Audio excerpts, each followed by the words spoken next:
Hi everyone, Harris here with iDownload Blog, and in this video we're taking a look at the iPhone 12, 12 Pro, 12 Pro Max, or 12 Mini. Whatever you have, I want to share between 15 and 20 tips, tricks, how to use this phone, and more to really get the most out of this phone. And here I've got the iPhone 12 Pro with me today, and of course I'll be covering the 12 Mini when it comes out next month as well.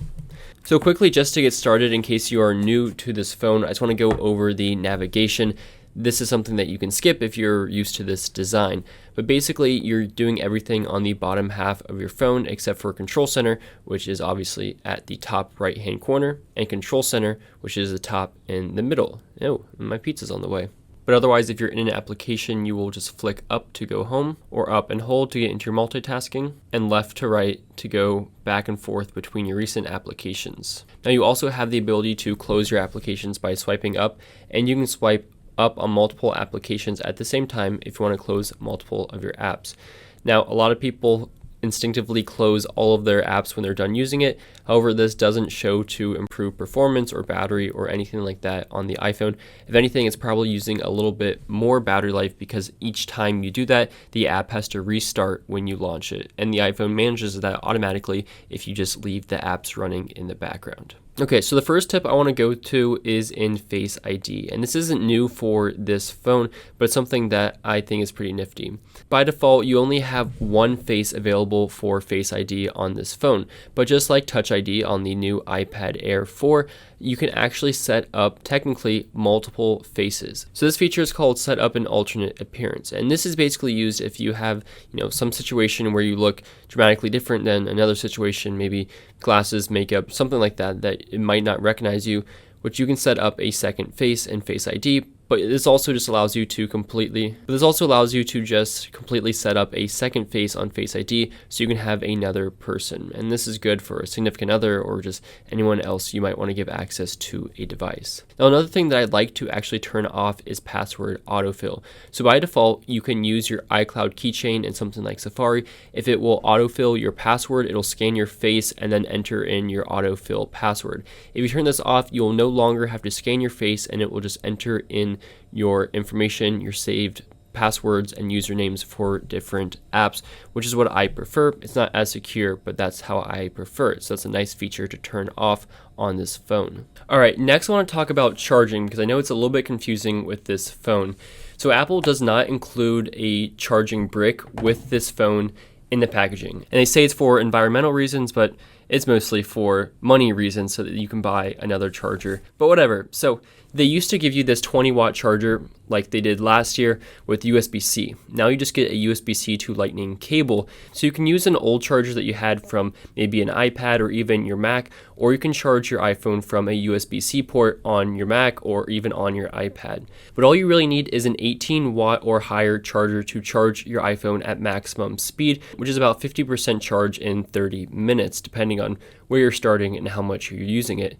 So you can buy this one from Apple for $20, or again, you can use one of your old ones, or you can spend about $12 on Amazon and get one that's even more compact, which is a pretty good deal, and Anker and Aukey make good chargers, and I'll leave those links down in the description. Of course, you can also wirelessly charge this iPhone just like you could the past several iPhones.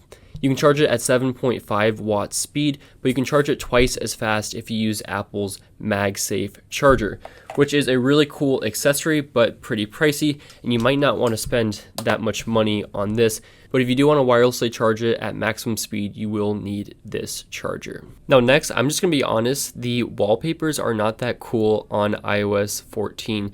The stills are pretty much the same. The live are new, but I don't think they look that good. And then the dynamic is the same as it has been for so many years. Now, iOS 14.2 does bring new wallpapers, which is great. And you're seeing a couple of them here, which I have on my home screen, as well as my lock screen, which I think both look great.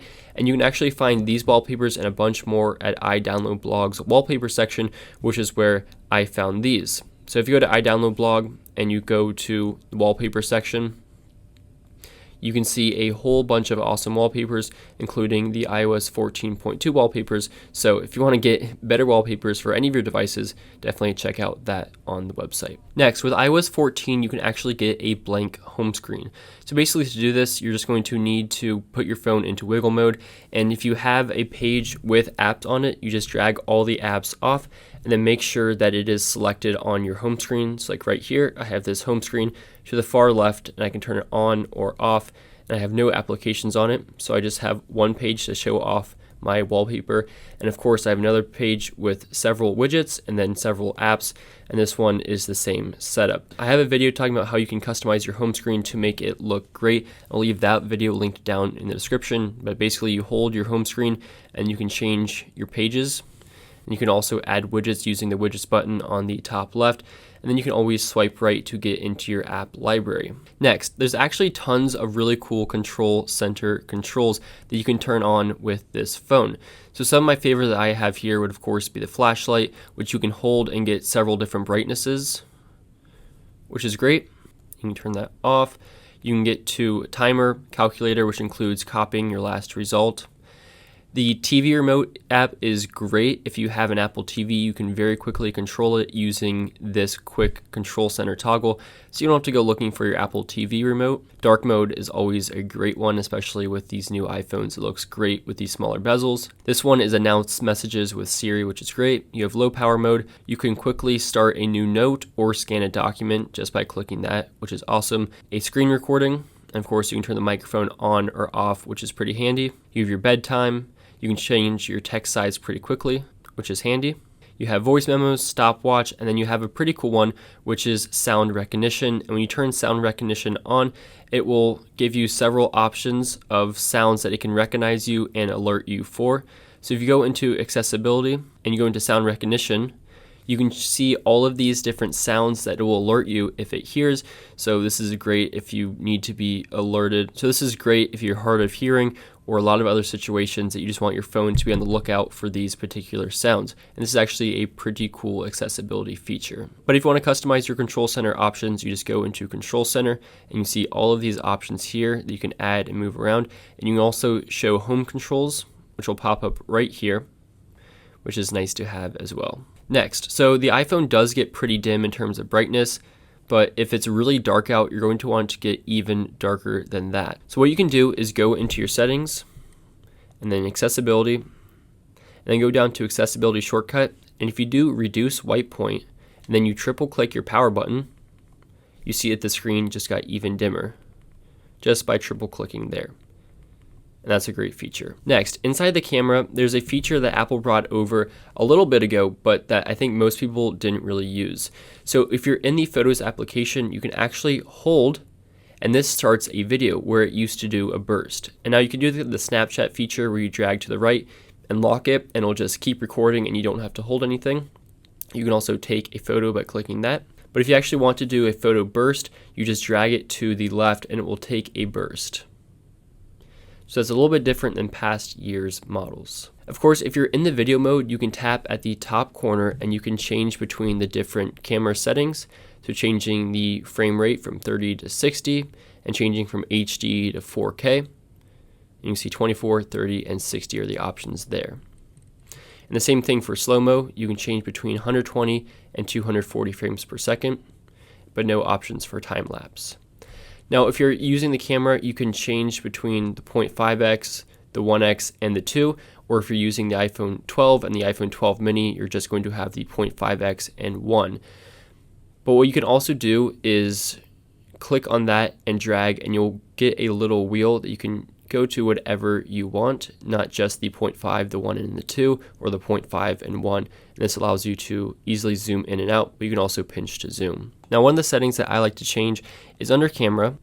And a few things that you can do here, you can turn the grid on or off, which I do like just for the sake of positioning and getting the rule of thirds when you're taking photos and videos. Then you can also have the options to preserve settings. So if you change something while you're shooting, you can choose between whether you want it to keep those settings or go back to default.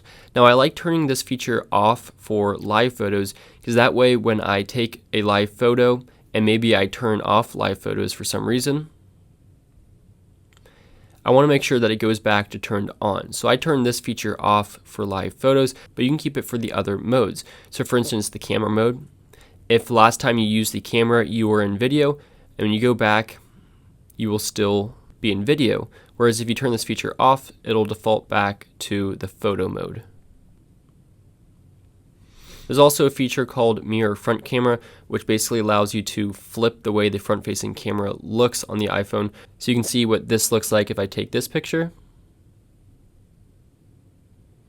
versus if I flip it. And of course you can see that they're just flipped from each other. This is me over here, and this is me over here. And of course in the camera you can go into a wider angle front-facing picture by clicking this little button right here, and you can see it gets wider and less wide. And finally, the last little shortcut I have here is to disable auto brightness, which I really don't like auto brightness, but it's a little bit trickier to find than it used to be. So you have to go to accessibility, display and text size, and you go down to the bottom and you can turn auto brightness on or off. All right. That's all I have for this video. I'll leave some other cool iOS 14 guides down in the description if you're interested, but thanks for watching.